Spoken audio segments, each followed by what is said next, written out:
Hello, wonderful, beautiful people. My name is Lady Calamere, and I welcome you to my channel. I am doing my 404th presentation. It will be on a Greek titan called Helios. So before I go on, if you receive a message from me saying, I want to do a reading for you, or I feel there's bad negative energy around you and I want to do a spell for you, it's not me. It's a scam. Report it. Delete the message. I don't do those things. So before I go on, this card, Helios, which means cycles, a beautiful card, comes from Gods and Titans, say Stacy DeMarco, illustrated by Jimmy Matten. Helios, before Apollo, which his Greek name is Apollonos, is also called Apollyon. Helios was the god of the sun. He wasn't just a representation of the sun or a solar god. He was and is the sun. This god was able to keep his powers even after the fall of well, not the fall, but the takeover of the Olympian gods. So Helios actually has his name as helium in the periodic table. So helium was actually named after this titan, and helium and hydrogen is what makes up the sun, is what causes its solar power is through helium and hydrogen.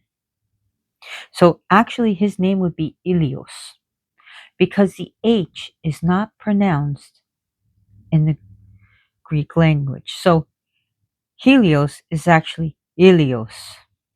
His Roman name is Sol, S-O-L, Sol. His literal translation means the sun.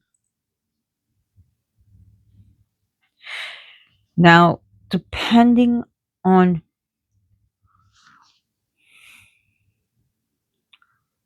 where you get your source, oh, here's Lady Boss, is who's going to be his parents.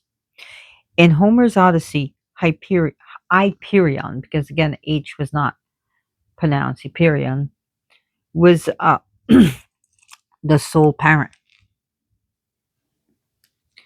according to also now the Homeric hymn. I know. So in the Odyssey, the Hyperion was just mentioned. But in his hymn, it's actually his mother is Euryphaesa and his father again, Hyperion. And the Theogony, Hesiod's Theogony, his mother is Thea and his father is Hyperion. And there's another one, Igenius. His father again is Hyperion, but his mother is Ithra. So the consensus say his father is the Titan, Hyperion. Hyperion. And the literal translation of Hyperion is he who is above, he who goes above, and he who watches from above.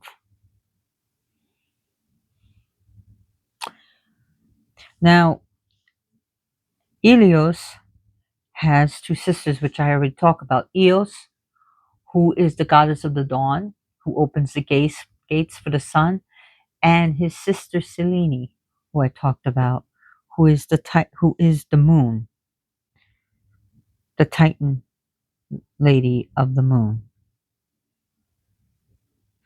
He has many children. He has so many children. You got, depending on the sources, Kirky, which we call Cersei, but it's Kirky.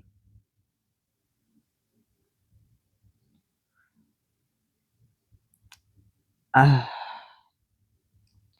Fate, the Heliod, the Iliades, Iliades, sorry, Iliades, which is, we call Heliades, but it's Iliades. And his most famous son is Phaeton, which literally means, and you're going to remember this if you're a horror fan, the Shining. His name is Shining. Now, the Iliades are nymph daughters of the sun god, Helios.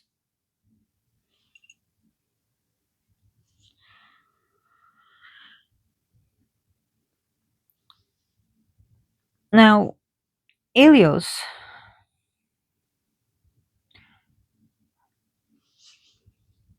later on becomes replaced by the Christians with Saint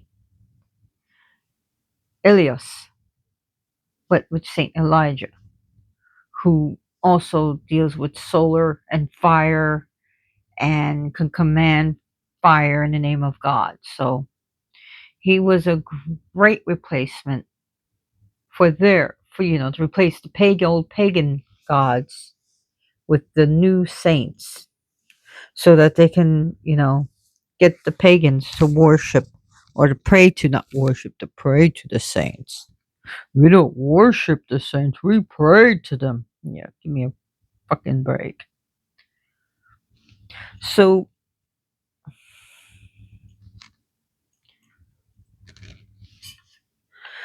the island of Sicily, which was back then Thrinacia, I believe, and how you would pronounce it, but we would pronounce it Thrinacia, because we don't pronounce things right. We don't like to pronounce things right, I guess. I don't know. That was sacred to Helios. And there were his sacred oxen and sheep. It never decreased or nor increased. And they were tended by two of his daughters, Lampacia and Phaetusa. Phaetusa. So I'm trying to pronounce them as best as I can. And I hope I am. So they were sacred to them. Oxen and sheep are sacred animals to Helios. And also his 4 horses, which are very unruly, and it takes a firm hand and great concentration and command and power to control these horses. Because if you go too low, you'll burn everything up and dry everything up. If you go too high, the world would be frozen.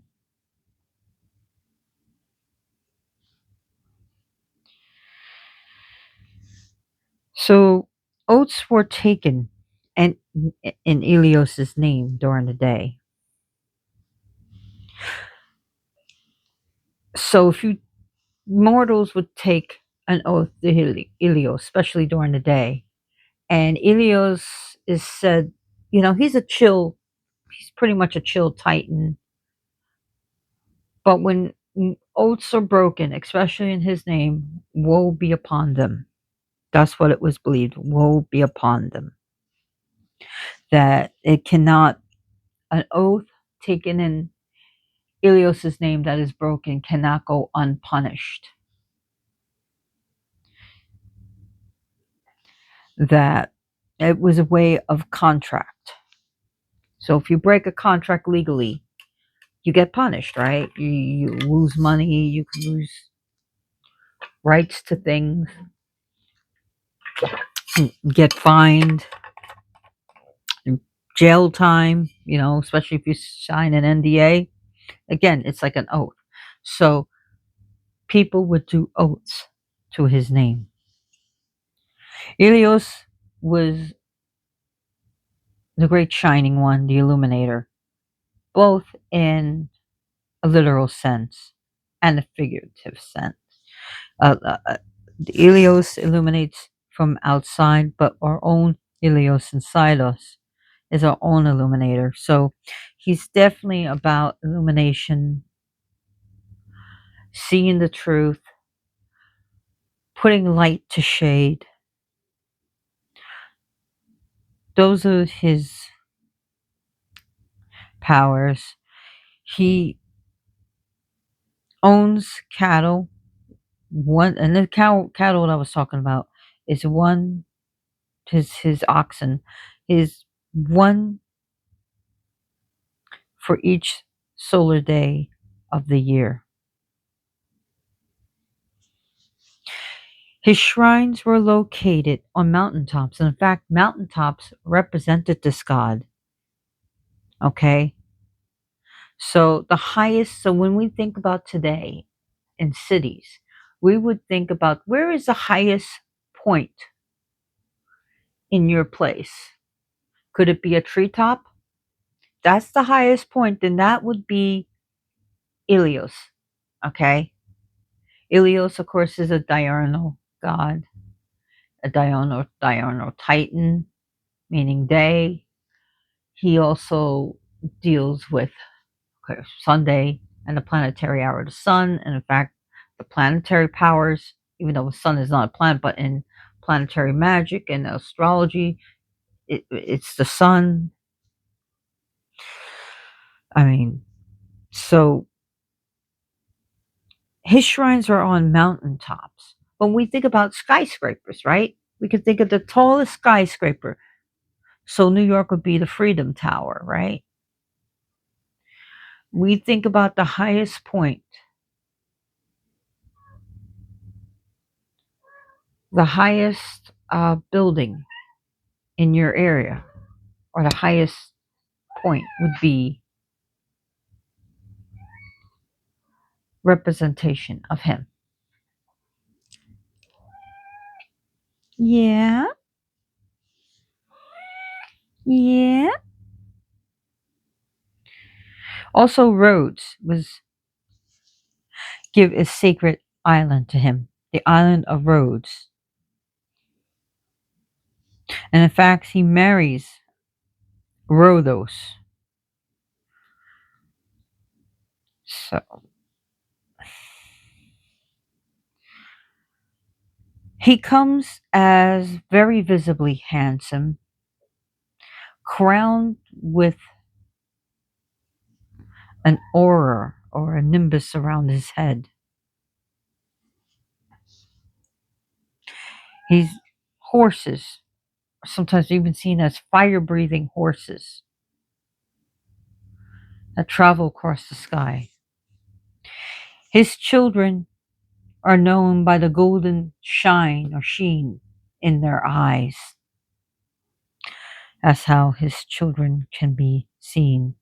He is the untiring eye. He supposedly see most things during the day. There's actually a story where he didn't catch something, so we can see he sees most things during the day. He's the all-seeing and ever-watching. He is one of the watchers.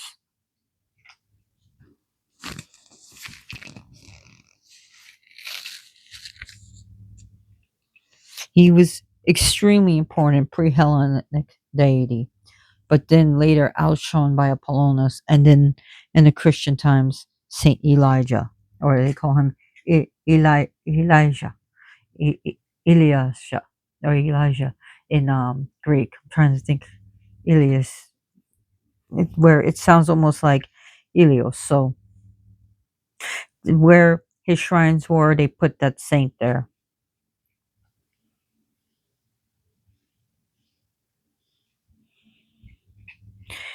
He's the one that saw the abduction by these of who abducted Persephone and saw how the earth opened up and Gaia allowed him to take her.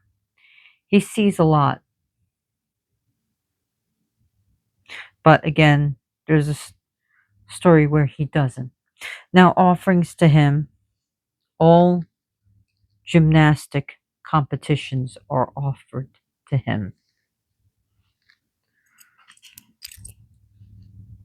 But we can also give him things that are definitely solar fruits and tropical fruits.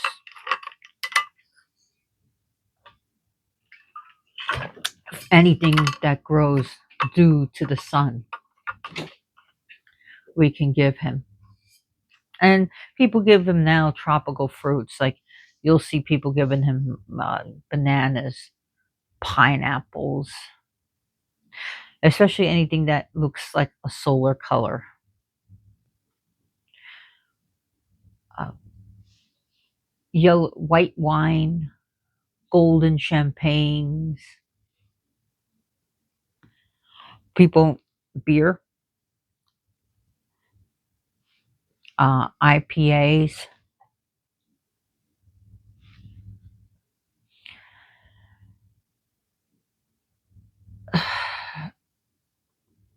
Frankincense is a good thing to burn for him. He likes his metal would be gold.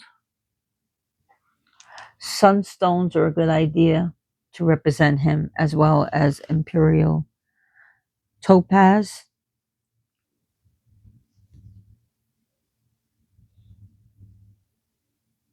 Golden cornelians are a great one for him.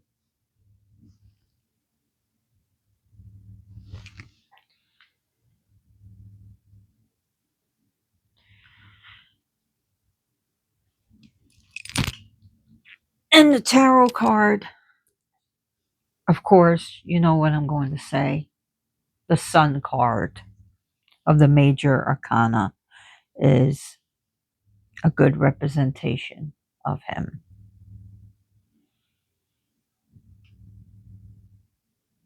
So it has been very hot. We have been in a heat wave. It's finally starting to go down some, which is good.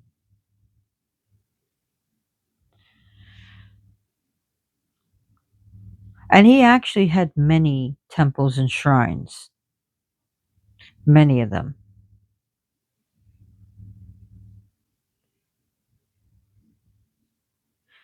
And he had many kids. And child, one of the stories is Phaeton. And Phaeton was having some doubts and insecurity, and he went to his father for a boon. And his father took an oath. And remember, he's very serious about oath, but he also took an oath by the river Styx. And this is important with what the gods did. He took an oath. And his son said, I would like to drive your chariot for a day. His father was saying, please ask for anything else. And his son kept on badgering him, but he made a promise. So he told him about his horses, about how hard they were to control, and that you need to have great will and great authority and have a firm hand. So, of course, his son, who was a great charioteer himself, he really was. He can beat anyone. And remember, I'm going to say his name is a Shining because we're going to go into what probably happened and how the story for these events happened. But there's also a moral to the story. So he wanted to prove himself, I guess. Maybe ego, maybe to show that he's the greatest charioteer, because people say you may be a great charioteer, but your father, you can't do what your father does. His father said, if you go too high, the earth will suffer. Everything's going to freeze. If you go too low, there's going to be catastrophe. All right. So the gods were kind of like, oh God, pretty much old Zeus, old Zeus, whatever. His son takes control, and at first everything was fine. It was a rough start, but he was able to control them. But then, as he rose from the east with the chariot, he got full of himself. He was like, I can relax now. But that's when he let his guard down, the horses went down. You know what I mean? With his guard. And he couldn't control it. And in fact, the sun became too close to the earth. Rivers dried up, the ground cracked and dried up, forests went on fire, rivers were drying up, and people were being burnt. Livestock were being burnt up, towns, a great fire, right? So the gods implored Zeus to do something. So Zeus had to do what he had to do. He gathered the clouds. He used upon his great power of lightning bolt and struck Phaeton.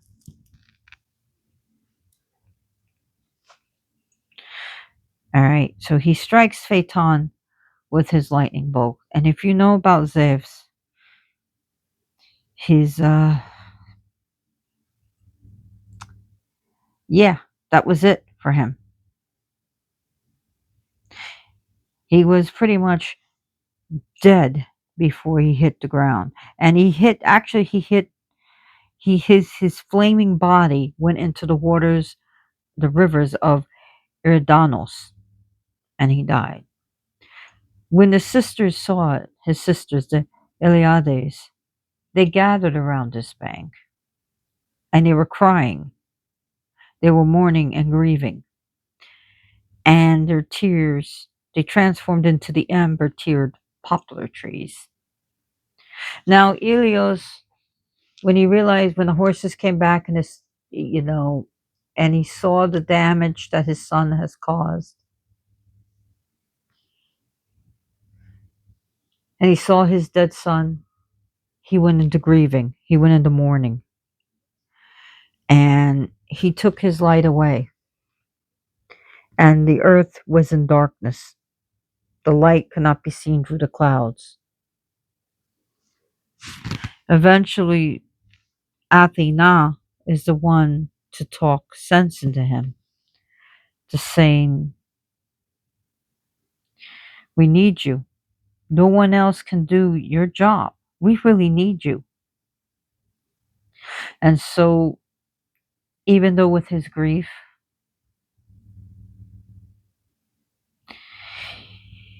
he came back eventually, and light was brought back to the earth through Athena's counsel. Now let's look at this, okay? These events where the sun seemed to so strong and the heat, there must have been a great heat wave and a great drought. And with the drought and a heat wave, what happens? You get forest fires, right? And eventually it can burn down different cities, different areas, like it does today. When we have a drought and a heat wave, we can, and when conditions are just right, a fire breaks out, a huge fire. And that's something like that might have happened. Now we look at the name Shining. Remember that. He came down from the sky and struck and left. By the way, during that story, the people that witnessed this said that it was a great explosion. Okay. What does this sound like? Sounds like it could be a comet.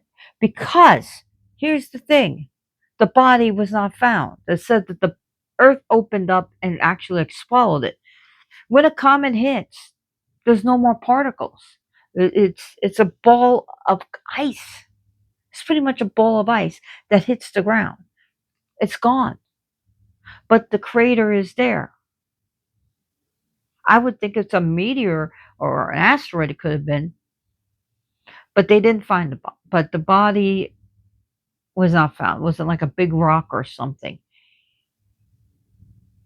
And it created a great explosion, a huge explosion, damage, and that it must have been such a seismic event that it created, because it says it created earthquakes in that story, and that the sun was blocked. That sounds like, ejecta and stuff, and blocking the sun.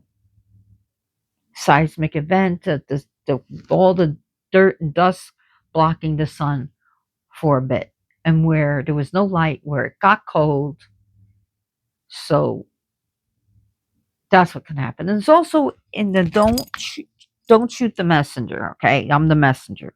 In the stories, that's how they said that. Like the sun, when it went over a certain place of light, it burnt people black, and that's probably why they were also trying. The Greeks were trying to say, "Oh, this is why we have some light people. We have dark people." Again, that's in the stories, but it's also the Phaeton is a story of.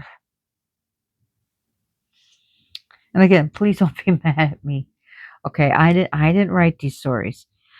Um, it also represents not biting off more than you can chew, and don't let your ego get the best of you. And once, all because you're able to do something, don't let your guard down.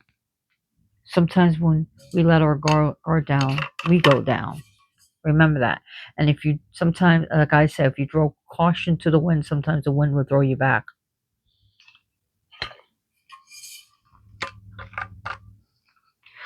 So it's a cautionary tale there with that. That your actions has consequences. It can be beneficial or it can be detrimental. And in this thing, Phaeton not only created so much destruction and carnage that he died as a result. He had to be struck down by the king of gods himself. Now, what thing that he did not witness?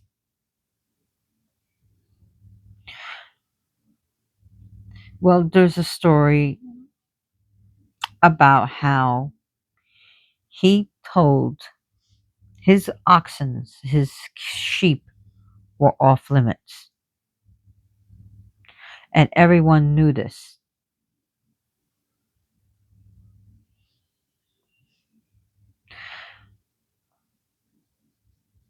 And it was well known not to go near his herd. And Odysseus told his men not to touch his cattle on on his isle.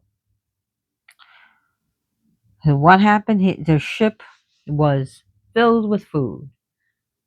All right, but eventually they start running out. So Helios owned 7 herds of oxen and 7 flocks of sheep, each with 50 heads, well, making 350 each. And they were guarded by his daughter. But while Odysseus was praying to the gods for help because food was running out, it was becoming scarce, and they were desperate. You Here you have one of his men, Eurylochus, convince the men to slaughter the finest of cattle as a sacrifice, arguing, hey, if the sun titan gets angry, Helios gets angry, we'll just have to deal with that, but it's better than starving. So, making a sacrifice to the gods, hoping that their sins would be forgiven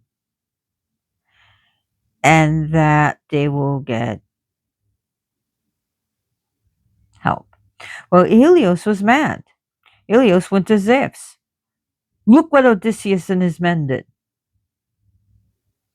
Zeus was like, what do you want me to do about it? Well, that's okay. You don't have to do anything. I'm just going to take my light down to the underworld, down to Hades. Maybe they'll enjoy my light. Zeus was like, oh shit. So Zeus had to do what he had to do. It was either punish the men of Odysseus, Eurylacus and the crew, or all of Earth is not going to have sunlight. What could he do? He could not force Helios to stay. Helios, let me tell you something, he is the sun itself. All right? Zeus may own the sky. Zeus may be the king of the gods and the god of lightning and there's just some things he just could not do. So he had to make an agreement. He said, okay, I will punish them. Zeus, who is Zeus, by the way, but that's how you pronounce it in Greek, Zeus, struck down the ship with his lightning bolt, splitting the ship into half. Everyone, every single crew member, except Odysseus, lost their life.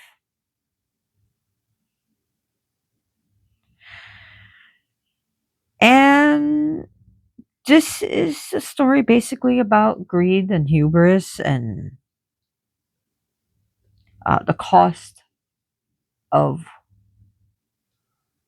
defiance and taking things that is not yours, stealing. So, yeah, so Helios did not see it, but he was told what happened. So he didn't catch that. The all seeing God did not catch that.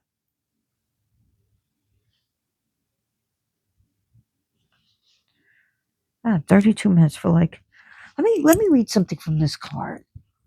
Ugh. So I'm going to be reading from Gods and Titans, Stacy DeMarco, illustrations by Jimmy Matten. So we're going to go to Helios, which is Cycles. Let's read it. I always do that when I have a card. Let me see. Didn't even bother getting this ready. Okay. Know that personal patterns, positive or negative, may be playing out in your life right now. Plug into the cycles of nature for renewal and vitality. Helios is the Greek titan of the sun, resplendent in a golden armor and a spectacular aura of light crowning his head. Helios drives his solar chariot around the sky each day. Four fiery steeds, Hyrios, Eos, Aethon, and Phlegon, draw his chariot racing in a circular motion around the earth during the day. At night they carry him back through the ocean in a golden cup. An honest and beautiful Titan, he displays forgiveness and grace even when provoked. Yep, he usually does. Not all the time. Not all the time, as we see. The Greeks told a story of the mighty hero Heracles, which we call Hercules, and his quest to find and bring back the cattle of Geryon. To do this, he had to cross a scorching desert in Libya, thirsty, sunburned, and half mad with rage at the heat. Heracles shot an arrow at the sun in vengeance. Knowing that this was a disrespectful action, Heracles repented instantly and asked for Helios' forgiveness. Seeing his predicament, the admiring his fortitude, Helios not only forgave the hero but loaned him his golden cup. This ensured the success of Heracles' mission. Helios drives his chariot as certainly as the sun rises each day, The rhythm and cycle of the sun is the catalyst for countless other cycles, such as those of growth, temperature, and season. Pagan peoples watched all the seasonal cycles carefully in order to learn to ride with them, not against them. This is a lesson modern people could better learn. Accessing the energy of Helios illuminates the patterns and cycles in your life, the productive ones, and the one you would rather interrupt. Consider what cycles you may be caught in. You could be continually responding to someone's treatment of you in an unhealthy ways, procrastinating and or on completing a project or eating on a good breakfast and exercising.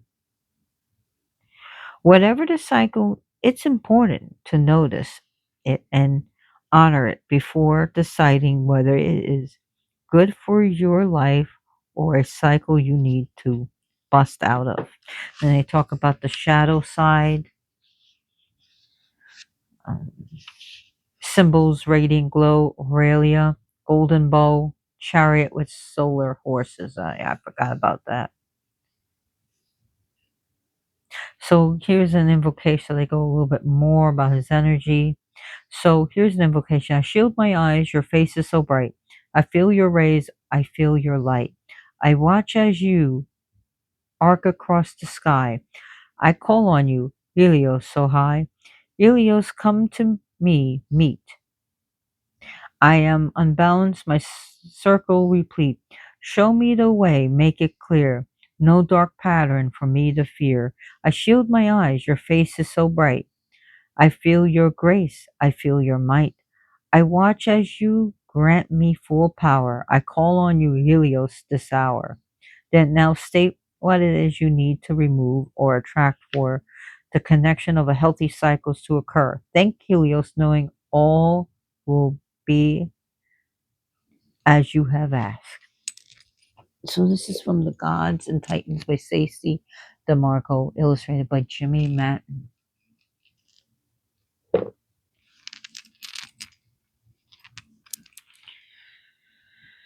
The colors I would use for him, I mean, he is also shows himself like he's seen also wearing purple clothing. Purple was considered a royal color. So his colors, you can definitely use some purple with him, but definitely mostly use solar colors, yellow, red, orange, gold, bronze, all the colors. Make it, you can make your art, your altar very solar. You can even make it tropical or make it look like a beach because he rides from the ocean to the other, from the east to west. And that's what people saw. Like he rises out of the ocean, like he rises from the underworld, bringing light, and then goes back and brings his horses to the underworld, and he goes to his abode, uh, depending on the story.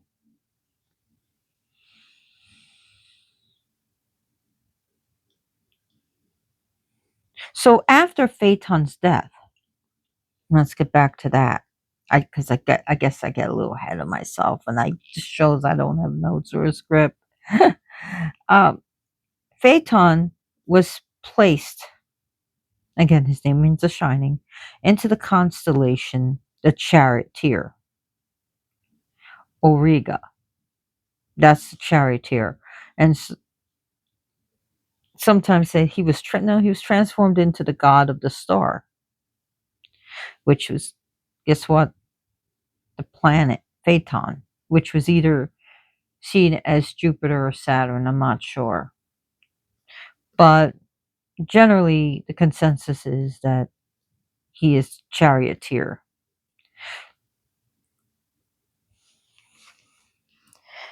And if you look at the card chariot, it's about be able to control. the forces that take you somewhere unless they divide and then you fall. So, but we're not talking about Phaeton here.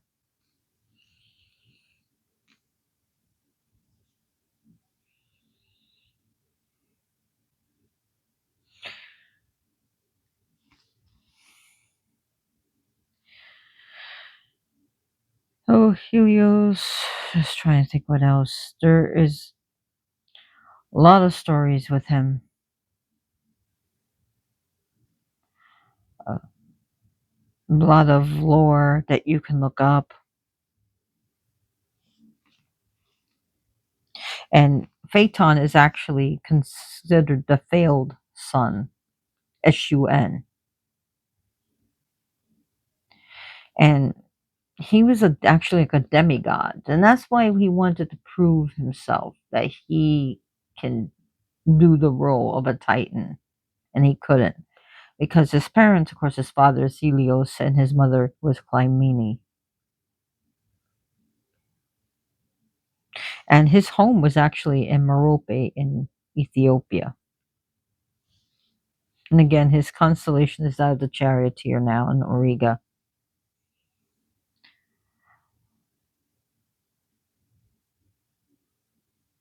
There's many stories with him, but his most tearjerker story is one with his son.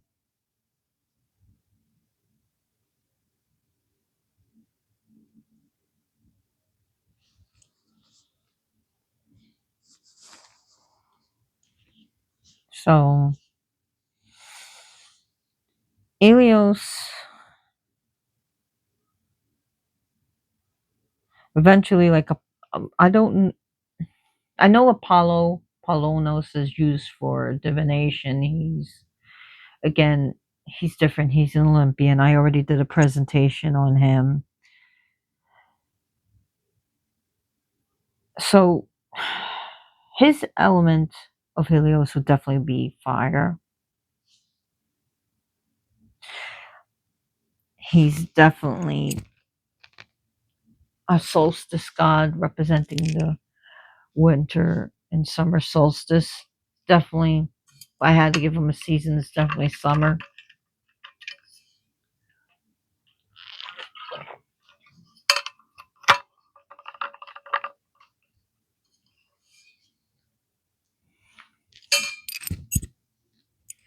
Helios, our inner sun, I mean, of our chakras,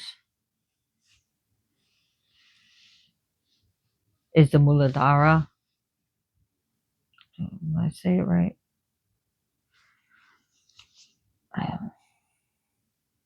Again,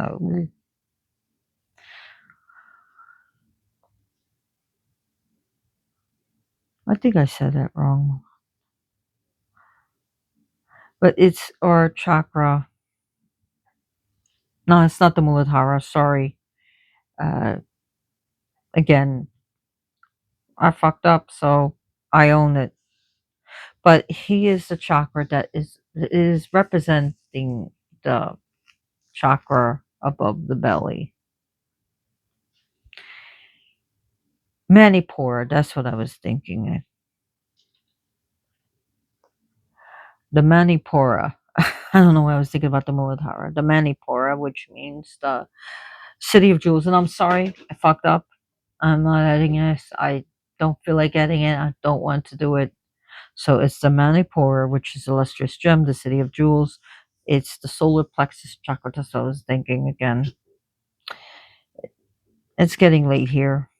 I'm supposed to be making dinner soon.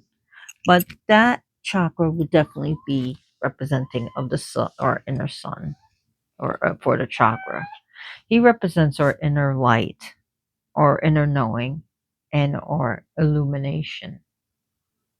So again, I am so sorry I messed up. Not the Muladhara, the Manipura. Ugh. Anyways, I'm human. I mess up, but at least I own it. And I will own my mistakes. And I correct them.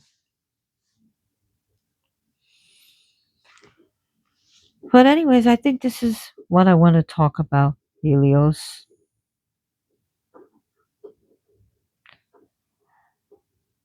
And I hope you enjoyed the presentation, even though I made a little fool of myself,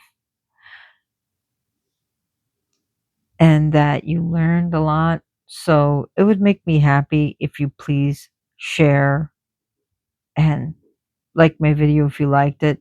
It helps my channel to grow. Uh, Definitely,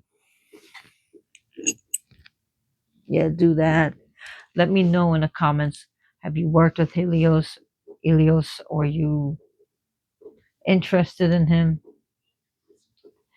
Have you heard of him before? What do you think of him? So another thing is that I always forget to. I mean to mention him, and I forget to, and I always forget. So I'll probably remember it. But anyways, check out some cool creators on YouTube. Witch in the Workings, Bob Codman, Behemoth X,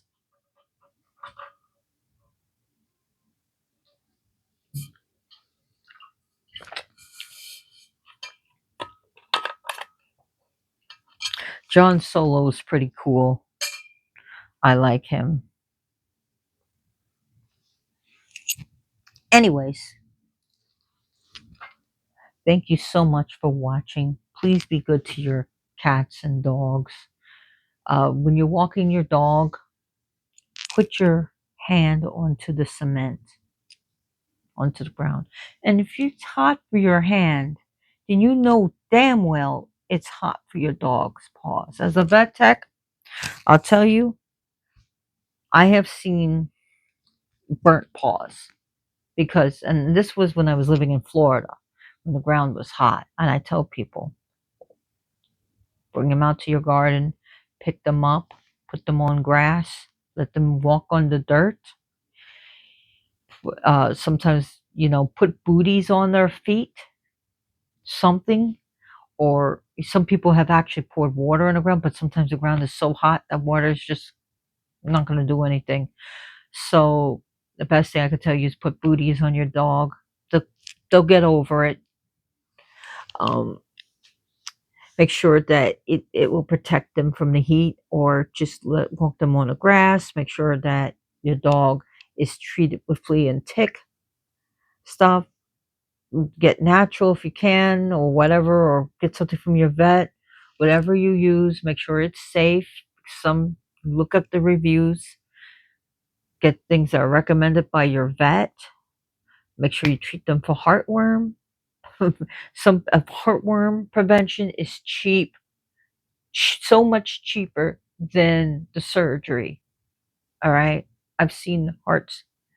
I've seen like the lungs and hearts, and there's some so bad that we pull these heart worms out like spaghetti. I mean, it's bad, and they get it from a mosquito bite. So, a prevention, a, an ounce of prevention is better than a pound of cure, and your dog doesn't suffer. Okay, because sometimes dogs don't make it from it. It's so bad. They have to be, unfortunately, humanely euthanized. So watch out for your animals. If you walk your cat, if you walk your dog, be careful, okay? Because their paws can be burnt. And that's my message for you. Be good to yourself and each other. Take care of each other. Take care of yourself. It's okay to put yourself first. At times you can put yourself first. You don't always have to put yourself last. Take care of yourself. And as always, blessed be.